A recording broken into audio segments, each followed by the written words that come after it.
will stay in praise. Ngibingelele bonke omama ubaba ngosizi obhuti nosonto sikhole egameni likaJesu Kristu. Amen.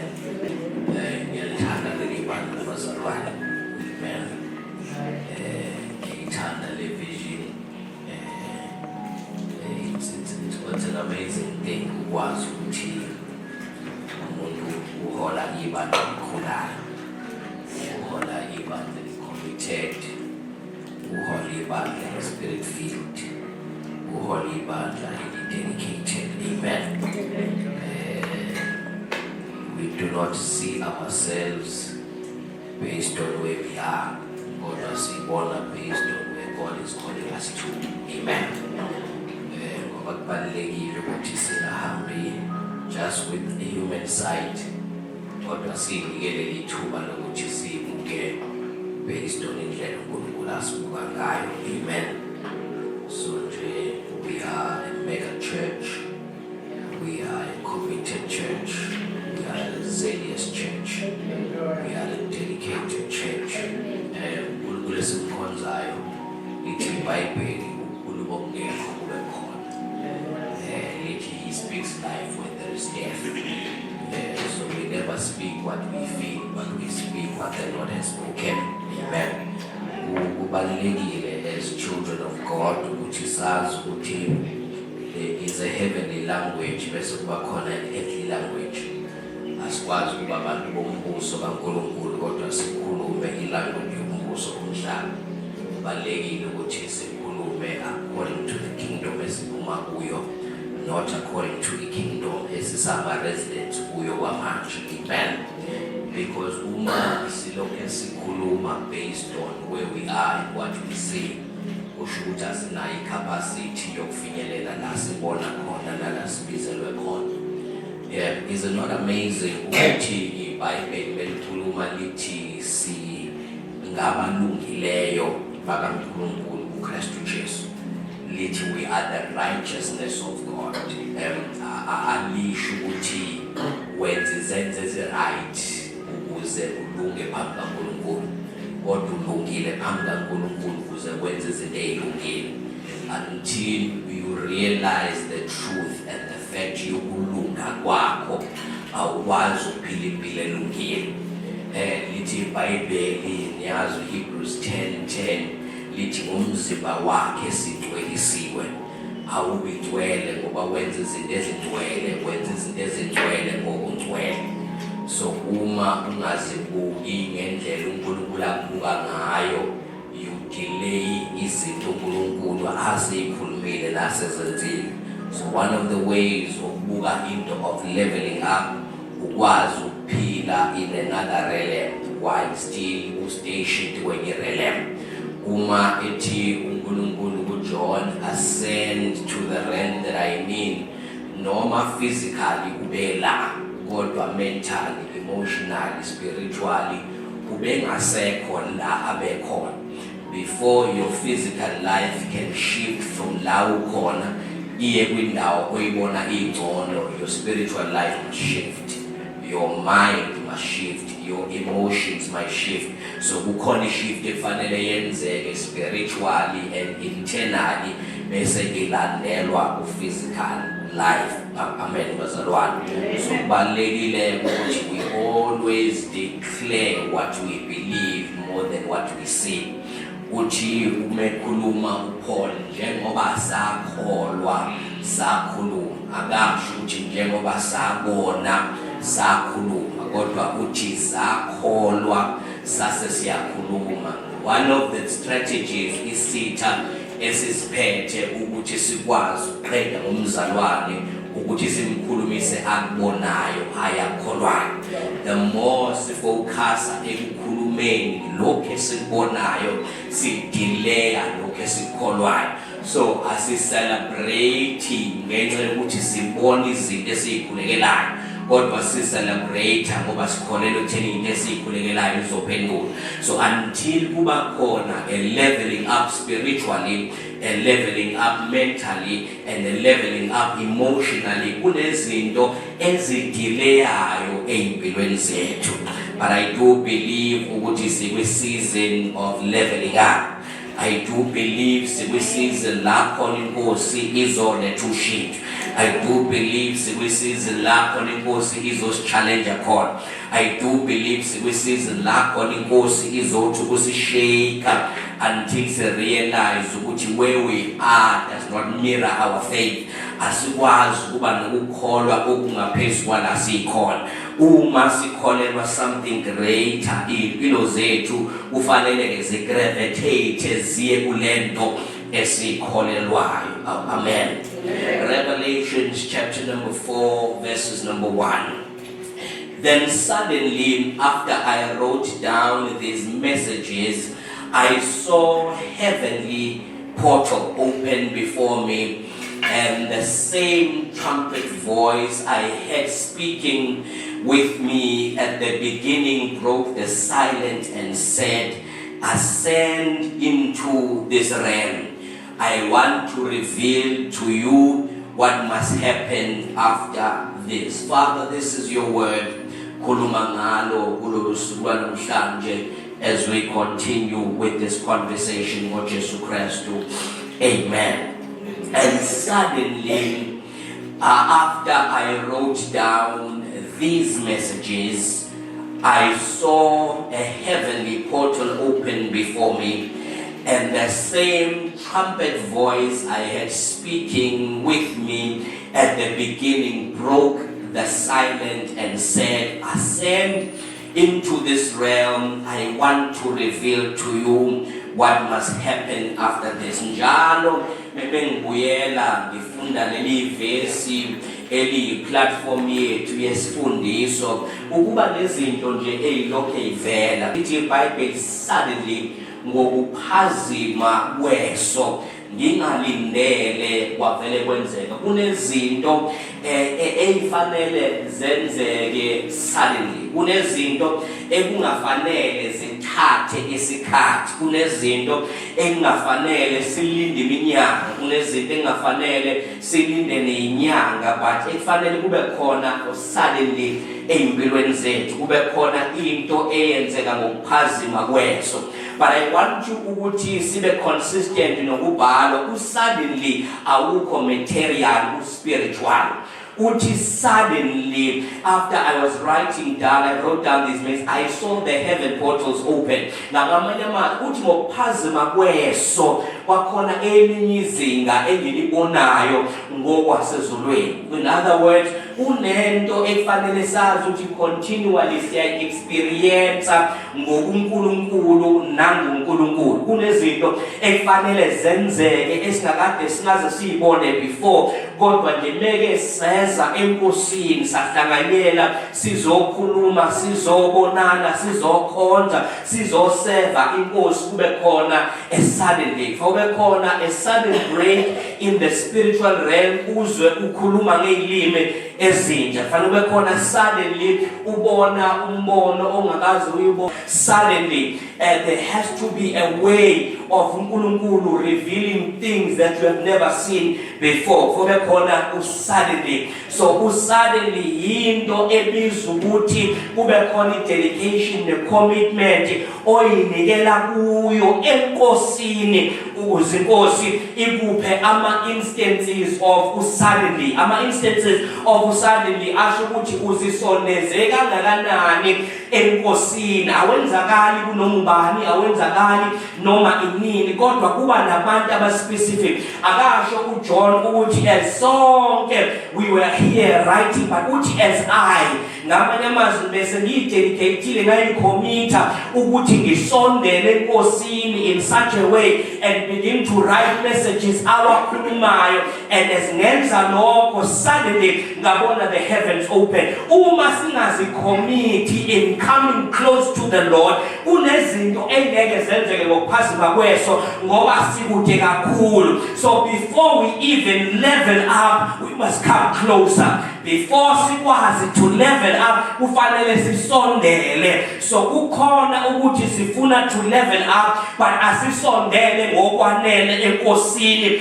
ukuthi we can level up in the things of the Lord. Now kubalekile bazalwane esiqhubeka ukuthi kufanele sibe consistent nezwi. Asi level up njengabo bonke abantu, but we level up according to the laws, the principles, and the instructions of the Lord. Thina okwethu akufani nabanye. Angikwazi ukushintsha izinga ngendlela yabantu, angikwazi ukushintsha izinga ngendlela yomhlaba, kodwa I must be close enough kuNkulunkulu umuzwe ekhuluma enginika ama instructions of how to level up. Ngamanye amazwi uJohn wayengeke azi ukuthi kukhona elinye izinga elingaphezulu kwaleli izinga already asengene kulona. We are now in Revelations chapter number 4. Ngamanye amazwi kunama chapters awu-3 already la khona uNkulunkulu ekhuluma noJohn, kodwa uthi kulokhu ukhuluma engikhuluma noJohn awukakafinyeleli to a place engifuna ukwazi ufinyelela kuyo. But closeness determines how far you can level up. Closeness determines how far you can level up. Ukuba seduzane kusho ukuthi unganyuka kangakanani. So uthi suddenly I saw heaven's portal open, and they opened. Akasho ukuthi they opened for everyone. Uthi this portal opened before me. Kuyenzeka kube khona ohamba under an open heaven, kodwa abanye bahambe under an closed heaven.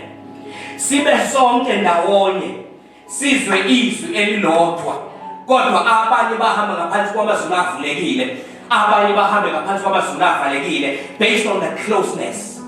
Yobasondele kangakanani.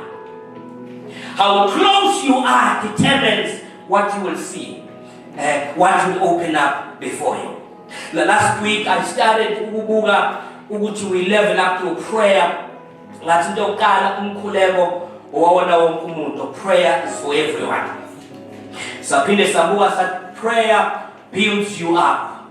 Sathi uma ukhuluma ngezilimi noma ukhuleka ngezilimi uzakha wena, you edify yourself, you build yourself up, you grow. Besibuka 1 Corinthians 14:4. Saphinde sathi noJabez wakhuleka ku 1 Chronicles 4:10 wathi enlarge my territory. Ngamanye amazwi ukukhuleka builds you up and kwakha capacity obungenayo before. Kunezinto obungakwazi ukuzithwala, kunezinto obungakwazi ukuyihandlisha, kunezinto obungakwazi ukudila nazo ngoba awunayo icapacity, ngoba awukhuleki ngokwanele.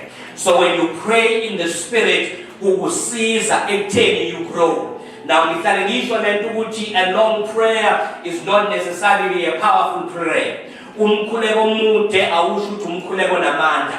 Kodwa iBhayibheli liyasivezela uma ekhuluma uJesu nabafundi bakhe ukuthi benelinde nami ihora. In other words, noma ima restrictions engafakiwe kahle ukuthi basikhuleke imikhuleko emide, but kuyavela ukuthi uJesu uyalinda noma i-hour. Bese lithi aphinda-phindele futhi okwakhuleka benelinde yini. So uma ubuka kuyavela ukuthi in that instant uJesu prayed 3 hours while abafundi bakhe babelele. Iqiniso lithi kukukhuni ukukhuleka long prayers kwi-language yakho. Ukukhuni ukukhuleka imikhuleko emide uma uzokhuleka ngolimi lakho. So kodwa if uvumela ukuthi kube umoya ingcwele okhuleka ngawe, yena akanama limitations ezinto angayikhuleka, akanama limitations ezinto angazisho. You know ukuthi uMoses lithi iBhayibheli wayohlangana noNkulunkulu wahlala 40 days and 40 nights. And belichaza ukuthi 40 days and 40 nights alivezi uMose edla, alivezi uMose ephuza. It is humanly impossible ukwenza i-dry fasting for 40 days. Ngamanye amazwi uMoses ngesikhathi ehlangana noNkulunkulu, uMoses died in self. Kodwa kwavuka the spirit of the Lord yaphila kuye, yahlala noNkulunkulu for 40 days. There are times ongeke ukwazi ukuhlala noNkulunkulu isikhathi esidingakalayo uma uzohlala naye uwena. But if you allow yourself ungena in the spirit, ukuvumela lokho ukuthi uself umefa, uyakwazi ukuhlala noNkulunkulu isikhathi eside. So praying in tongues is a way, not as uzikhulisa, you are dying to self and arising to God. ngoba asikwazi ukuhamba ibanga elide noNkulunkulu ukuphila thina, fanele sife thina uphile yena.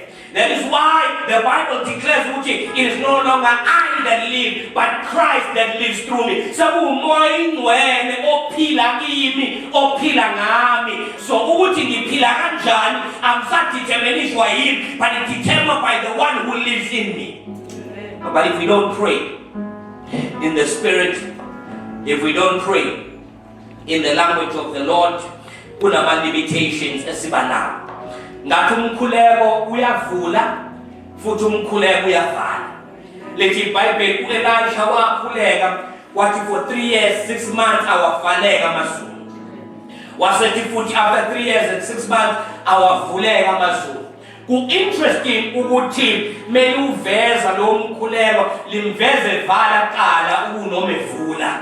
In other words, kunezinto ekufanele ivuleke empilweni zethu, but azivuleki until iqala bekhona izinto esizivalayo. But now kubalekile ukuthi sibe abantu bomkhuleko ngoba amsiza ukuvala into engavaliwe nokuvula into engavuliwe. Lithi iBhayibheli uma ufunda we must lock things in the earth. Whatever we bind on earth shall be bound in heaven. Whatever we loose on earth shall be loose in heaven. Ngithi ngibona lithi esikuvale emhlabeni kuvalwe ezulwini, esikuvule emhlabeni kuvulwe ezulwini. Baba nansi into efanele uyibambe, awukwazi ukuvala la kuvalwe le, kuvalwa le bese uvala la. Methiwa whatever you shall close or whatever you bind, usho umuntu osensitive enough ngokwazi ukuthi yini vele sivaliwe ezulwini bese nawe uyayivala bese izulu liyayiconfirm. Akusho ukuthi ithina sivala qala bese izulu lilalela thina, but kuva umuntu osensitive enough in the spirit yokudiscerna ukuthi yini izulu eselivalile bese nami likhuleka in accordance to the will of the heavens bese ngivale emhlabeni. Asivele sivale nje ngoba kuthiwe siyavala, but fanele ulalele ukuthi ngoba uthandaza season yokuvala yini inkosi esiyivalile ngoba akusizi ukuvala okungavaliwe. So prayer shuts, prayer opens. Saphinde sathi, that's James 5:17-18. Saphinde sathi prayer savala la umkhuleko gives you access to wisdom. Umkhuleko nabazalwane, I figured out this week ukuthi yabona lento yokuthi asimkhulekele umhlakani is very important. Yabona bethu akhona into efanele siyikhulekele ukuthi inkosi sinike umhlakani. Do you know ukuthi uSathane akadingi ukuthi asixabanise ngezinto ezirong. uSathane akasixabanisa ngezinto eziright ezenziwe ngendlela erong. Wisdom gives you the understanding yokuthi into right inendlela right yokuyenziwa ngayo.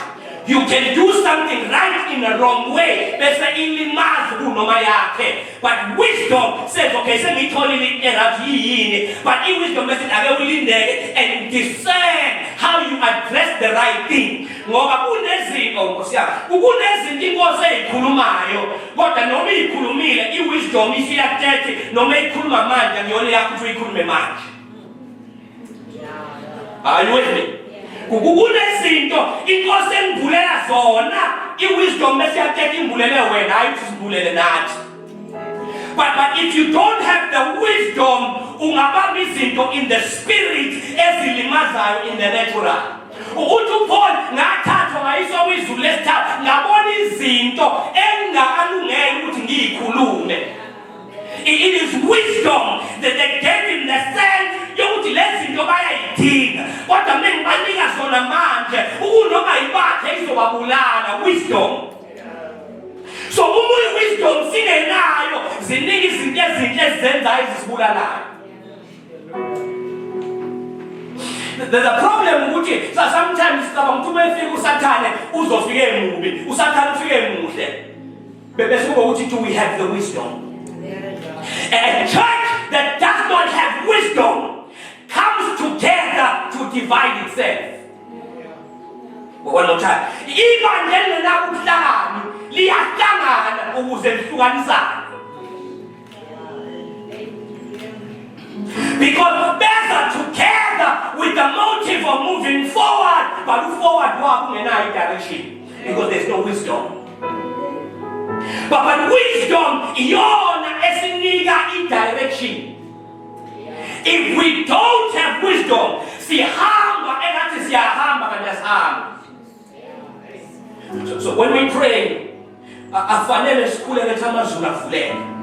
Fanele sikhuleke amazulu masevulekile. Sinike wisdom yokuthi lokhu umoya ingcwele angivulile namazulu angivulile ku-addresswa kanjani, kudluliswa kanjani. Let me tell you this thing. uNkulunkulu will give you a message, but udinga ukuya kuye to get the wisdom to how to pass the message. Okay, uNkulunkulu uyakwazi ukukunika umyalezo wethu, but masekunikile fanele uye kuye uyocela ubuhlakani bokudlulisa umyalezo, ngoba kuyenzeka unika umyalezo kodwa umyalezo ungabi ne-impact oyibonile ngoba uyifunanga i-wisdom yokudlulisa. Babaningi abantu abalimalile endlini kaJehova belinyaza umyalezo all-right, inkinga ukuthi wisdom kowuphethe bingekho. When we lack wisdom yenza ukuthi besilenayo silokhe sizungeze endaweni eyodwa, silokhe sidila nama-issues awodwa. Why? Because we have messages but no wisdom. Pray ukuthi James umungenako mhla uyayibona ukuthi James uthi kuzona zonke izinto ukuthi James umungenako mhla uqhele. Because he sees the danger of living life without wisdom. Uyazi ukuthi kunabantu abahlakaniphile emhlabeni kodwa impilo ngayindawo. Abahlakaniphile bashoda ngobuhlakani. Ukuthi ngobuhlakani ukwazi ukungena esikhundleni somuntu one-degree wena ungenayo because of wisdom. Ngobuhlakani ungahlala within a meeting ongakho qualified ukuhlala kuyo ngoba there is supernatural intelligence efakwe kuwe okwazi ucommunicate umuntu ohleli naye akaza kuza kustudishe iphi business school. God has afforded me wisdom. Baba fethu ibandla ngobuhlakani elinabo. Uyazi ukuthi iBhayibheli liyaveza ukuthi uJesu wathatha abantu ababe in business kodwa babe ngahlakaniphile kakhulu. UPetro nje akasona isicenge but wahlangana noJesu and he accepted the spirit of wisdom. Wakwazi ukuthi umesukuma in one day asukuma khulume 3,000 people are convicted. Basindiswa. It's wisdom that can do that. So if singawukhulekeli ubuhlakani sizohamba ngolwazi, ulwazi lingasivulela iminyango. Uma sikhulekela ubuhlakani inkosi izosiphakamisa but singakwazi ukungena into the level efanele sihlale kuyo. But noma inkosi ngasiphakamisa we can enter into great levels with our gifts, but it is wisdom ezosigcina khona.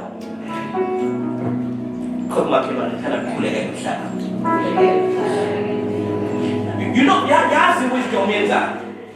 I-wisdom ngisiza mengisebenzise ulimi olwrong lwesiZulu. I-wisdom likunika kuthiwa yini umsoka kuthiwa yini ulimi lolu umsoka. That's what wisdom does. Yazi kusho ukuthini lo? Kusho ukuthi ukwazi ukufaka into ebukhulu ukuthi umuntu ayilalele kodwa ayilalela yiso. Ngoba okay you man insizwa ngibona ukuthi ufika kumuntu obengenana interest nawe. Ufika umuntu obengakulindele. But ukwazi ufika ukhulume uthi uma ukhuluma noma engayizwi into yakho for the first time.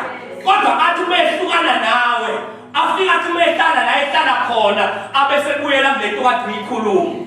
Aqala kubuka athi mina ngiyithandi lezi ecathu. Mina ngiyithandi le dress code. Kodwa ngenxa yomsondelo okhulume ngayo in her mind ilokhu iqala ishintsha le nto kodwa noma engekho kanjena ingayishintsha le ndlela yakhe yokugqoka yabo ubeka kulindele so nathi as a church kufanele sifike bazalwane into bengayifuna oyikhulumayo kodwa uthi uyikhuluma athi masegodukile because of wisdom bese yanaletha nje bona into ayikhulumile kahle inokudelela pha kodwa indlela ayikhulume ngayo indlela ayikhulume ngayo yena ngiyamazi unjani but there was a spirit of wisdom ebithwele lento ayiphethe noma ngathi into ebefanele inganambitheki kodwa the wisdom abeyiphethe yenza into enkulu yanambitheka but kunezinto ezinhle esifuna ukuzisho but because we don't have wisdom sibe siyikhuluma abantu bangabe sayifuna even more wisdom. You need to pray for wisdom. Uthi khulekele ukuhlangana ukhulekele we need to pray for wisdom. We need to pray for wisdom. Yazi wisdom yenzani ngokuyikhulekela. When you pray for wisdom kusho ukuthi angithi usune supernatural intelligence. Kukhona ukuhlakanipha ongaphezulu ukuhlakanipha kwalelizwe. Ngamanye abantu abane wisdom sisiningi kunezinto esingadingi ukuyi-addressa nabo. Wisdom addresses those things in them. Okay, umuntu onobuhlakani kunezinto engafanele siyikhulume nawe umuntu obuhlakani kodwa ubuhlakani bukhuluma nawe. Amen. Bukhuluma nawe ngempilo yakho, bukhuluma nawe ngomsebenzi wakho, ikhuluma nawe ngesonto lakho. Yabona once we have wisdom you can take this very fucking dunya but mina ngiyithatha ngoba ngayisontweni. Once woba ne-wisdom nontu kunento engayiceli kuwe but engifika usuyenzile esontweni ngoba wisdom talks to you. But ingene ukuthi kube nezinto esiyicela over and over. I-issue ayikho ekuthandeni uJesu. I-issue etheni uyamthanda uJesu kodwa i-wisdom awunayo. But the day waba ne-wisdom, oh God, kukhona izinto esithi siyicabanga sifike sezenzile ngoba khona wisdom. So umubala ukuthi when there is no wisdom life delays. Bengekho ubuhlakani ihamba kancane. Bengekho ubuhlakani impilo ihamba kancane. Yazi ukuthi lento uthi solo mfana ukukhulekela wisdom. Uthi mama sesikhulekile sesiwatholile ama opportunities sonke ngoba sonke siwathandazelile. Masitshela sonke ku-interview masonke siyithandazelile bese kuyavela ukuthi noma siyithandazelile i-interview ngithandazele ne-wisdom in the answering questions in the interview. Ngoba akwanele kwami ukuthi ngithandazele i-interview mawufika kwi-interview imibuzo oyibuzwayo uvele udideke kube mnyama yonke into uthi uma uphuma lapha lethiwa yabona nowani I know akazi lokube asanda kube applyelelana asazi ukuthi le degree ayitholile wayithola kanjani ngoba you did not pray for wisdom. Wisdom gives you comprehension above understanding. Okay, wisdom inika i-comprehension ngaphezulu kwe-understanding. Yazi understanding ukuqonda, i-comprehension ukwazi ukuphendula lokho okuqondayo ngoba uyakwazi ukuqonda into kodwa ungakwazi ukuyiphendula. Amen. Umehluko phakathi kamakhenika nomshayeli ukuthi bonke banolwazi lokushayela kodwa umunye unolwazi lokuthi lento ayishayela isebenza kanjani.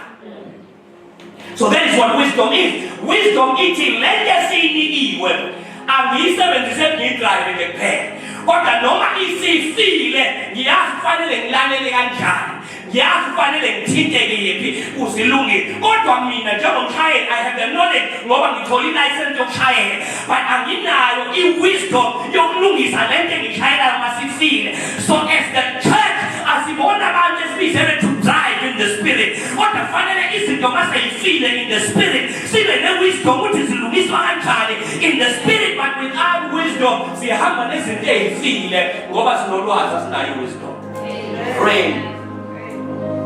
Pray for wisdom. So savala wisdom, but these are some things of course being passed on wisdom. Let me finish up. So part 2 2:8 nokushuthi ngifuna ukuqedela prayer. Leveling up through prayer. Leveling up through prayer. 2 Kings 6:17. Second Amakhosi Speed 6:17. And Elisha prayed and said, Lord, I pray thee, open his eyes that he may see. And the Lord opened the eyes of the young man, and he saw. And behold, the mountain was full of horses and chariots of fire round about Elisha. Elisha wakhuleka wathi Nkosi muvula amehlo ukuze abone. Bese lithi iBhayibheli Inkosi yawuphendula umkhuleko yamvula amehlo ukuze abone. Na ngiyacela uyibambele ukuthi there are reasons iBhayibheli ibhalwa ngendlela ebhalwe ngayo. Sesigugula ithi uElisha wakhuleka wangathi ukuthi Inkosi imvula amehlo. Kodwa wathi Inkosi imvula amehlo abone. Inkosi yamvula amehlo wabona ngoba kupossible ukuvula amehlo kodwa ungaboni. So uthi Elisha mvula amehlo umfana lo ngoba eze Elisha ubone the armies isitheka Elisha zimi entabeni zizolwa noElisha. Ngamanye amehlo avulekile uyayiboni. Ungena uzovusa uElisha uthukile. uElisha umevuka akayi ukuyoadressa into ebonwe umfana. Uye enkosini uthi mvula amehlo ukuthi abone. Ngoba uma your spiritual senses are not active mamshibase ubona izinto ezilimited. Uthi lokho akubonile kwamthusa kumthusisa ukuthi akakubonanga lokho ngale kwalokho akubonanga. So if our senses akho akamoya engasebenzi we are going to be frustrated. Sesenkinga sobulawa depression, sobulawa anxiety, sizobona ukuthi lento esayithetha ayihambi kahle, sizobona le decision esayenza ukuthi it was a wrong decision, izinto ngabe fanele ihambe kanje le projection ebesiyibekile ukuthi by this time izinto izokwenzeka. Hayi sibona lokho kubonwa ngamehlo. But can we pray sithi khona Nkosi sivula amehlo ukuthi masuzivulile amehlo bese siyabona. We pray that we may be spiritually sensitive. Ngamanye amazwi uthi uElisha methandaza Nkosi sikhiphe phileni enyameni siphile umoya. Noma ngikho inyama I must not be carnally minded, but I must be spiritually minded. Afanele ngihambe ngomthetho yenyama kodwa kufanele ngihambe ngomthetho yakamoya. Yikho mawufunda abaseRoma chapter number 8 verses 5 and 6 uthi those who are motivated by the flesh only pursue what benefits themselves, but those who live by the impulses of the Holy Spirit are motivated to pursue spiritual reality. Uthi laba abahamba beguguzelwa inyama, abahamba bebona okwenyama, izinto zabo zigcina ziselfish. Lo mfana umeza uElisha uza ngoba usabela impilo yakhe. In other words, it's a selfish act. Kodwa uElisha umekhuleka etavuleka amehlo. It's not a selfish act. Uthi lebi oyisabela wena uJehova uyikhavile for the whole nation. Kodwa lokho kubiza umuntu amehlo akhe avulekile or spiritually sensitive. When mesingekho spiritually sensitive James kwenzeka lento yokuthi sifuna ukwenza izinto ngenyama but sisendaweni kamoya. So mesisendaweni kamoya we always start from the spirit to the flesh. Ascali from the flesh to the spirit. So uma kunenkinga engiyibona la before ngiaddress la ngiaddressa in prayer. Ngilinde in prayer ukubona ukuthi is it being fixed or not. Bese in prayer ngiyacela ukuthi yabona le issue leyo lebhekene na akuyona issue yabo wonke umuntu. There is a certain person efanele manje ukuthi uyodila naye in prayer. Ngobani it is sensitive sensitivity to the spirit. Ngoba ngeke wathatha into sensitive in the spirit wayidila in the flesh awuna backing yokusupport. Ngoba into sensitive kamoya isupportwa into yakamoya. So uthi umekhulekela his servant ukuthi avuleka amehlo akhe ukuthi inkosi menze abe spiritually sensitive. Ukuze angahambi emotivated by the carnal mind. Now manje carnal mind ayisho ukuthi uphile esonweni. Umelikhuluma ngokuthi asihambi ngenyama iBhayibheli alisho ukuthi asihambi by flesh but lisho ukuthi asenze izinto according to the decisions of the mind. Kodwa senza izinto according to the leading of the Holy Spirit. Asenze izinto ngokuthi mesiyibuka sithi mesingathi 1 2 6 kanje into ingaphuma outcome nje. Ithi noma ngiyibona outcome nje ingaphuma kodwa angiqale nje kumoya ingcwele. Ngiyoza ukuthi umoya ingcwele uthini yena. Mase ngizwe ukuthi umoya ingcwele uthini bese ngilandela i-guidance kamoya ingcwele. Kunezinto ekunendlela elula yokuyidila nazo mentally kodwa engadilwa nazo mentally umoya ingcwele has not given us that allowance. So ngamanye uthi uElisha umvula amehlo kuzoshintsha nendlela azo-addressa ngayo. Ukunoma kuyofunwa impi ezolwa with the Syrians abazolwa nathi ngoba sesibonile ukuthi they are chariots of fire. Into yenza sesizwabongena in the closet sithi Nkosi ngoba usumvulile lo amehlo. When the enemy comes in to fight bona bavala amehlo. Lithi yathi befika le yamdlula uElisha yambuza ukuthi uElisha akekho la ibuza kuyena uElisha yasimbuza yamshiya yamdlula yamfuna ngobani when the things of the spirit open kwisitha nabalwa nathi nababeka ukuthi kube nedelay ugcina awaba amehlo evalekile kodwa bayabona. Can you imagine ukuthi uzofuna ukubulala uElisha ufike ubuze kuElisha ukuthi uElisha muphi?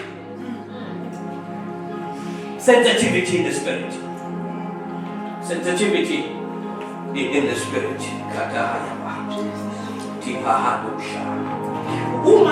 Sensitive. We become an organization. Umehluko webandla nayo yonke any other gathering is how sensitive we are to the spirit. But insensitivity kamoya ayingalwisani nama principles ethu. So insensitivity kamoya is leader into all truth, which is the word of the Lord. Pray so your eyes are open. Pray so your eyes are open.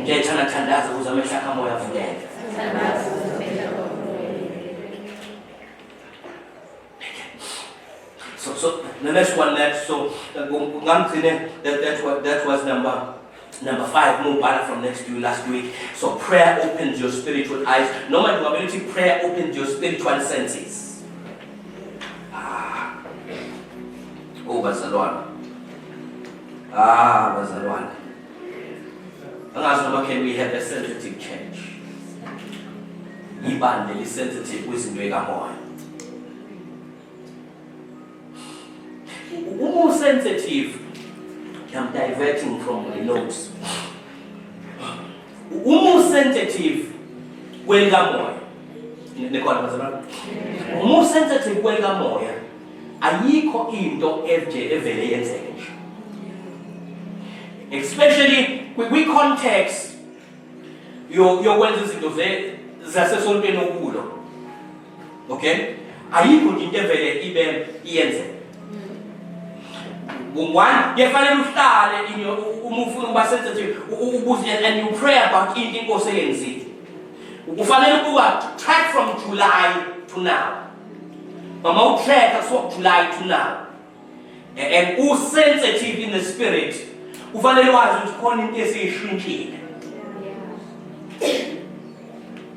But the problem, if we are not sensitive into the spirit, we are while men slept, the enemy came and he sowed tears. So, when we're sensitive in the spirit, James what we must not slumber. We enter in post in days mangaliso. God abanye benzela abangayina bese sithatha ukula. ukhula. Sithi celebrate kanti khona ukhula olutshalayo. And inkinga yokhula umukude lufana nento oyitshalile. And inkinga yokhula mawukude livele liyisonge kulento oyitshalile. Kube ngathi into ekhulayo yinhle kanti isikhula nento engayinhle ngoba abantu abakhona bekho sensitive. Oh Lord. So if you are sensitive, you will find the first thing you would do, you have to be sensitive. Watch this. You would do, I joined to 7 pillars. He was drawn into 7 pillars. Okay? So, he is national, but has become international. We are a local church with a global mindset. Okushuthi ungabi iphutho ibandla engabi sensitive ngendlela yokuthi abe international but still ibandla engafuni kuba global. Amen esondweni. Amen. Amen esondweni. When you are sensitive, when you are sensitive, kufanele manje usensitive uvele nje noma ungathandi. Ukusikhuluma isingisi ungathandi. Okay? Now, we are used to respond to uhlekile. Right? But awucabanganga ukuthi what does that mean? Sensitivity befanele ithi ume kwazi ukuconnect. Kunezinto engiyifisa ngempilo yami. If I can develop myself, mhlawathiwa khona into ayilidayo angicela bize mina. Ngoba mhlawabiza mina ngase kwenzeka thola ithuba mekuthunywa abantu athume mina. Uma ethume mina kube khona mhlawumbe possibility angikhulume mina naye uMlungu wakhe. And mengikhuluma indlela engikhuluma ngayo. Athi, who is that person I was speaking to? But when you are sensitive, how to say mongela umfundisi. Ungekho sensitive, uthawula umfundisi into omfundisi eyazi into omfundisi. Sifaka ama-post egcwale emafonini futhi sinomlungu. When ubamba umlungu, you were not sensitive to the bigger picture. When you travel so ufuneka lesingisi. But not understanding ukuthi bakwethu lento it is a portal that has opened. Oh God. Uthi uJohn ngathi ngihleli ngabona kuba khona umnyango ovulekayo emazulwini. And you only see that it's a door. And if you are sensitive ukuthi it is a door, you will prepare yourself to maximize the door.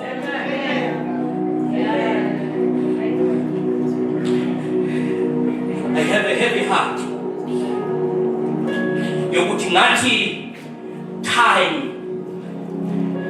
will come, but preparation not be there. Moya wami uyakhala ukuthi we are not sensitive as a church. Yokuthi when ujabulela women's conference, but masuhlalile kuleli bandla, you know ukuthi women's conference are the only women's conference. Women's conference is always a change of direction in the But inkinga uthi isikhathi sifikile, but it's possible abantu are not prepared.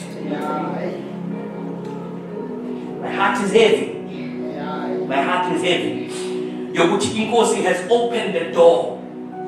But angazi uvaleka nini, but baningi abanye bethu abangeke bongene lo mnyango. Because they are not prepared for the door. So if we are not sensitive in the spirit, si lose izinto inkosi ebisiphathele zona. UJames ukhuluma about the sons of Issachar. Ukuthi noma they were the smallest, but they understood times and seasons. Yokuthi bathi noma sibanani kodwa Israel lasikhona ke manje.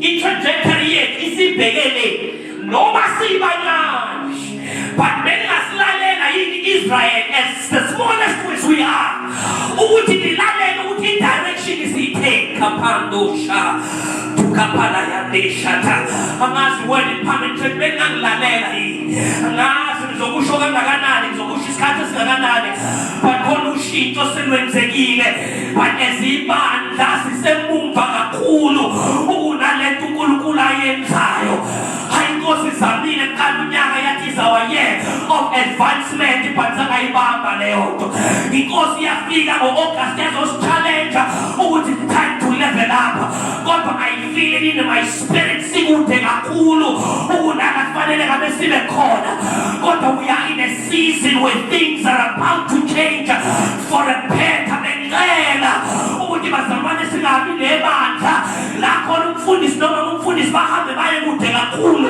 bashiya ibandla ngemumva but it is a season khathaya la khona ibandla fanele libe sensitive in the things of the spirit asikwazi to level up in any other way kodwa fanele sikhuleke more than kade sikhuleka before.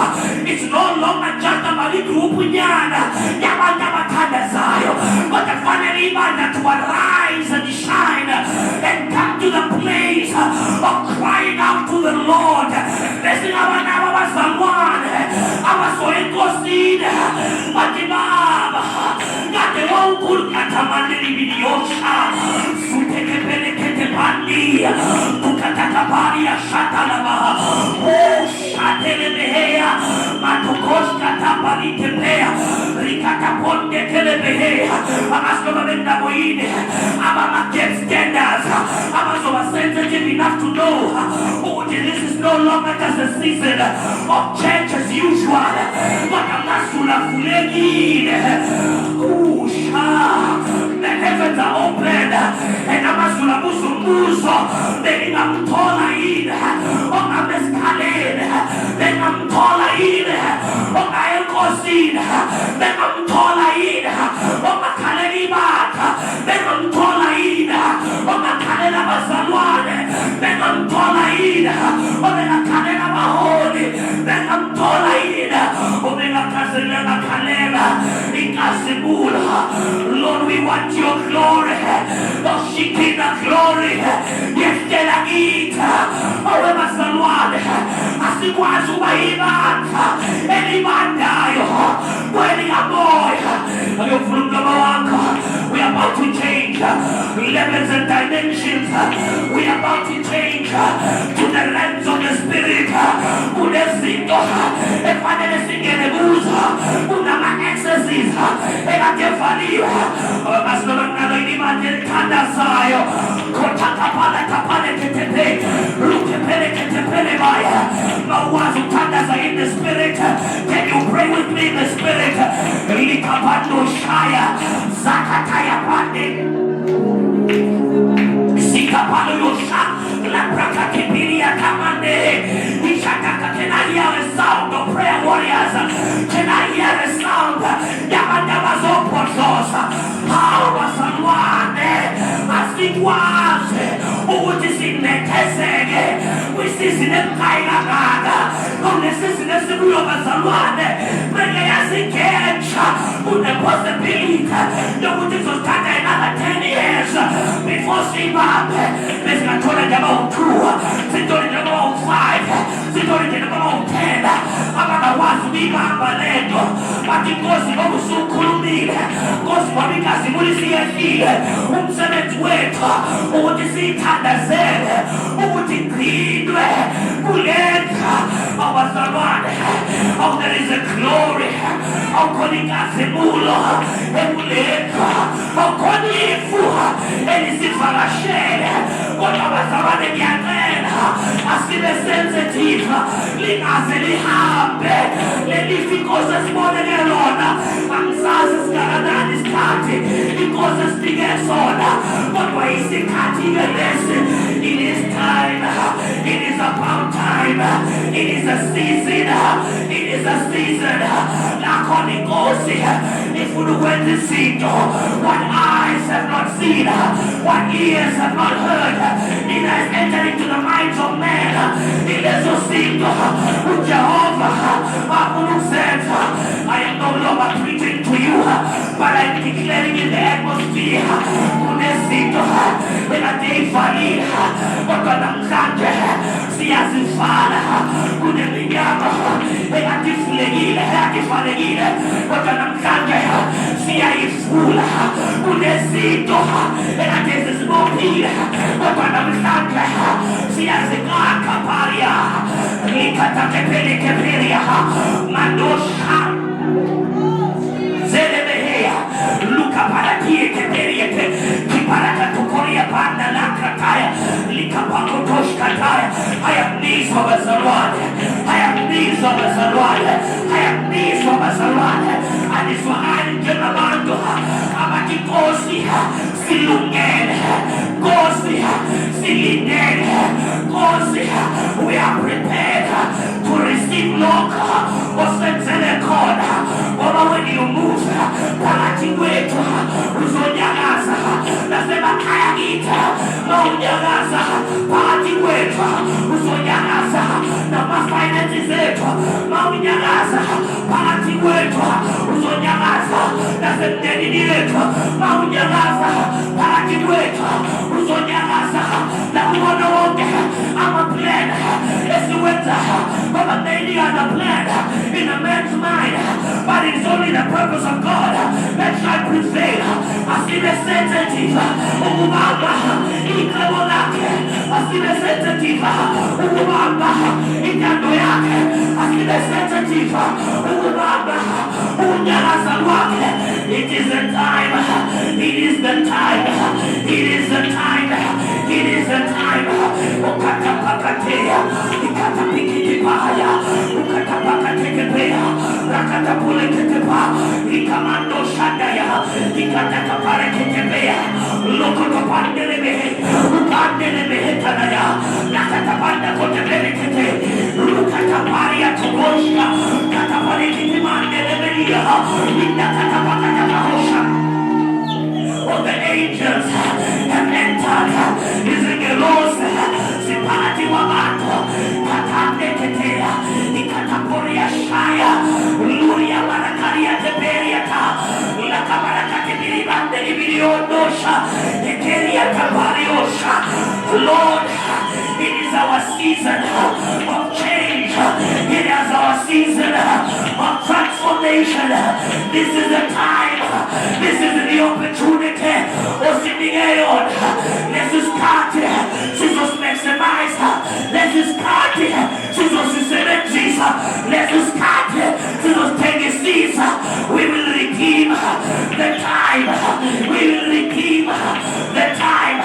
There is restoration. And there is restitution. There is restoration. And there is restitution. There is restoration. And there is restitution.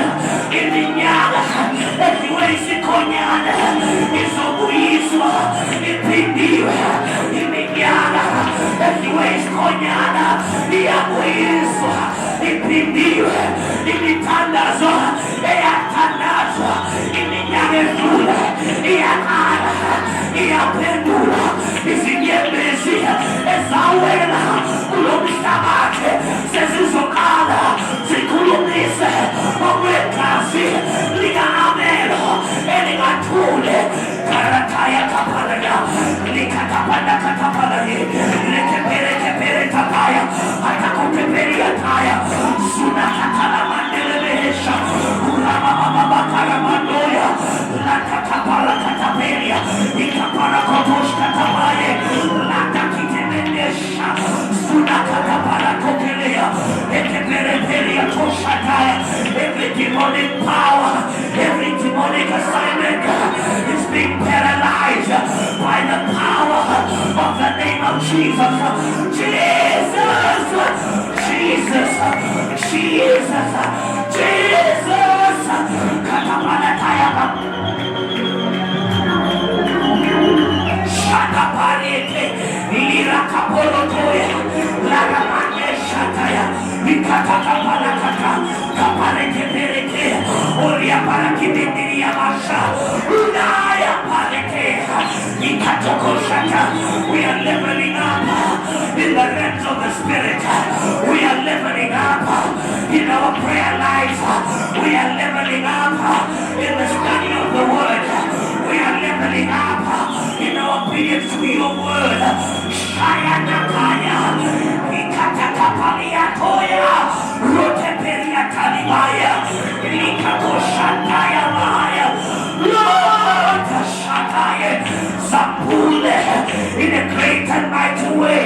Glory, glory, as the Mulu Yako, I am Kennedy.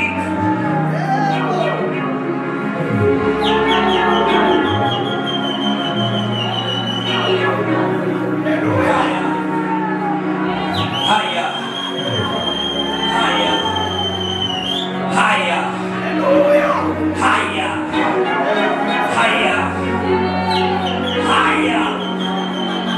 Shahata kabaya, ikahata haya, shikabandoza.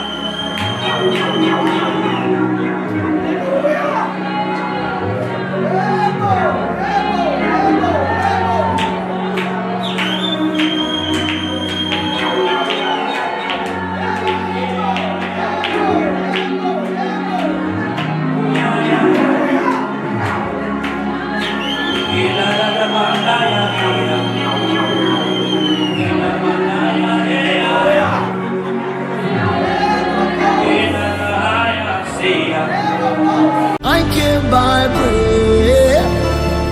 I was staying